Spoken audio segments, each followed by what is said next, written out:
UP board class 9 गणित की बात करते हैं। अध्याय 2 जो कि बहुपद पर या पॉलिनोमियल पर आधारित है। इस अध्याय से किस प्रकार से बहुविकल्पी प्रश्न या एमसीक्यू मल्टी चॉइस क्वेश्चन पूछे जा सकते हैं, इन पर चर्चा हो रही है। क्योंकि राष्ट्रीय शिक्षा नीति लागू होने से अब प्रत्येक प्रश्न पत्र के खंड अ में बहुविकल्पी प्रश्न आएंगे, जिसमें प्रश्न के उत्तर के रूप में 4 विकल्प दिए होंगे। उन विकल्पों में से सही विकल्प का चयन करके उसे ओएमआर शीट पर उत्तर देना होगा। यहाँ पर क्वेश्चन नंबर 1 में कह रहा है निम्नलिखित में त्रिपद वाला बहुपद है। तो त्रिपद का मतलब 3 पद होने चाहिए। अब यहाँ पर देखिए क्वेश्चन नंबर 1 के प्रश्न को ध्यान से देखिए। प्रश्न को ध्यान से देखने के बाद उसके उत्तर को ध्यान से देखिए, और यहाँ पर हम देख रहे हैं कि ए और बी दोनों यहाँ पर सही है। विकल्प ए और बी दोनों यहाँ पर सही है। क्वेश्चन नंबर 2 में कह रहा है कि निम्नलिखित में द्विपद वाला बहुपद बताइए। तो द्विपद का मतलब हो गया 2 पद होने चाहिए। ठीक है, तो 2 पद अब इसमें देखिए किसमें है, ए और बी दोनों में है। इसी प्रकार से क्वेश्चन नंबर 3 में कह रहा है कि निम्नलिखित में एक पद वाला बहुपद बताइए। तो एक पद वाला बहुपद 7 भी है, 3x भी है, इसलिए ए और बी दोनों सही है। फिर क्वेश्चन नंबर 4 में कह रहा है कि 9 - x स्क्वायर में घात ज्ञात कीजिए। इसका पावर क्या है या इसकी इंडिसेस क्या है। तो पावर यहाँ पर कितनी है, पावर जो चर, यहाँ पर चर को पहले चिन्हित करते हैं। चर को चिन्हित कर लिया, चर की अधिकतम घात को ही हम बहुपद की घात कहते हैं, इसलिए यहाँ पर घात कितना हो गया, घात 2 के बराबर हो गया। क्वेश्चन नंबर 5 में कह रहा है कि बहुपद 5 की घात बताइए। तो बहुपद 5 क्या है, 5 यहाँ पर एक अचर मान है, तो अचर मान की घात कितनी होती है, यहाँ पर 0 के बराबर होती है। फिर 3x⁴ plus 5x³ minus 5x plus 2 में बहुपद की घात बताइए। तो यहाँ पर हमने कहा कि सबसे पहले चर को चिन्हित कर लेते हैं। चर के रूप में यहाँ पर x दिया गया है और x की अधिकतम घात क्या है, 4 है, इसलिए बहुपद की घात 4 हो गई। फिर एक शून्येतर अचर बहुपद की घात कितनी होती है, शून्येतर अचर बहुपद की घात 0 के बराबर होती है। क्वेश्चन नंबर 8 में कह रहा है कि निम्नलिखित में कौन बहुपद है। तो बहुपद के लिए आपने ध्यान रखना है कि एक चर होना चाहिए और एक चर में जो उसकी घात होनी चाहिए वह जो है शून्येतर पूर्णांक होना चाहिए। तो शून्येतर पूर्णांक होना चाहिए, इस बात का ध्यान रख करके आप बहुपद ज्ञात कर सकते हैं। यहाँ पर ये हो गया x + 2x स्क्वायर, यही केवल, अन्य जितने भी हैं यहाँ पर यह बहुपद नहीं है। फिर क्वेश्चन नंबर 9 में कह रहा है कि 4x³ minus 2x square plus 3 में x स्क्वायर का गुणांक है। तो यहाँ पर प्रत्येक पद में कुछ गुणांक होते हैं, अगर गुणांक नहीं दिए गए हैं तो वह 1 होता है। तो यहाँ पर गुणा का अंक, अब यहाँ पर x स्क्वायर का गुणांक क्या हो गया, यहाँ पर यह -2 के बराबर हो गया। क्वेश्चन नंबर 10 में कह रहा है x³ plus x square plus x में x + 1 से भाग देने पर शेषफल ज्ञात कीजिए। तो अब यहाँ पर x + 1 = 0 रख देंगे, x = -1 आ गया और इस -1 को यहाँ पर दिए गए बहुपद में रख देंगे।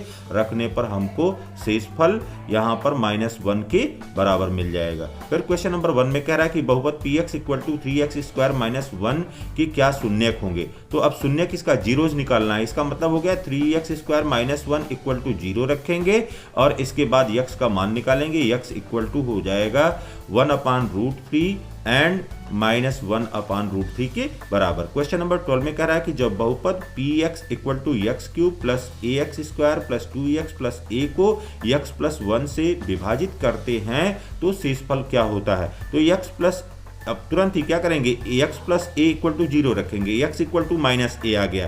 अब x का मान जो यहाँ पर -a मिल रहा है, इसमें रखने पर हमको जो मान मिलेगा उस मान को उत्तर के रूप में लिख देंगे। फिर क्वेश्चन नंबर 13 में कह रहा है कि बहुपद px = 2x + 5 का शून्यक होगा। तो इसका शून्यक निकालने के लिए 2x + 5 = 0 रखेंगे और x का मान जब निकालेंगे तो x = -5/2 के बराबर आ जाएगा। क्वेश्चन नंबर 14 में कह रहा है कि a + b + c = 0, तब a³ + b³ + c³ का मान क्या होगा। तो यह एल्जेब्रिक आइडेंटिटी आधारित है या बीजगणितीय जो सर्वसमीका है उस पर आधारित है। यह 3abc के बराबर हो जाएगा। फिर x square minus 4x minus 21 के गुणनखंड क्या होंगे, यह x minus 7 into x plus 3 के बराबर होगा। तो इसका फैक्टर आप कर सकते हैं, यहाँ पर x square plus b x plus c equal to 0, जो इस प्रकार का गुणनखंड है, और इसका गुणनखंड आप यहाँ से आसानी से कर सकते हैं। फिर यहाँ पर x प्लस 3 के होल क्यूब में x का गुणांक क्या होगा, तो सबसे पहले यहाँ पर इसको विस्तारित करेंगे।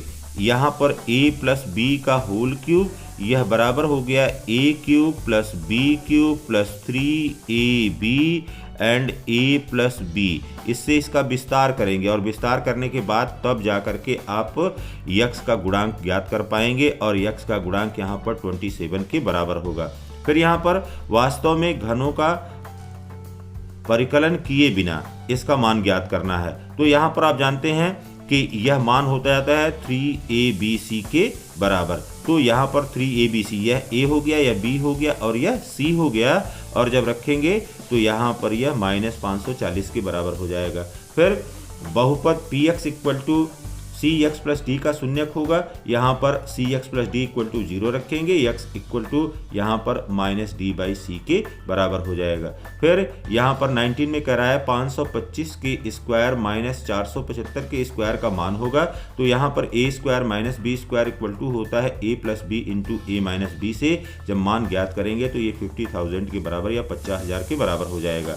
फिर यहाँ पर p x equal to 3x minus 2 का p माइनस 1 के लिए मान क्या होगा, तो यहाँ पर जहाँ पर x लिखा हुआ है x के लिए आप क्या रखेंगे, x के माइनस 1 रखेंगे, और माइनस 1 रखने पर यह मान हमको -5 के बराबर हो जाएगा। अब हमने कहा था कि सेट 1 का जो हमने क्वेश्चन आपको दिया हुआ था लगाने के लिए, उसको आपने लगा लिया होगा।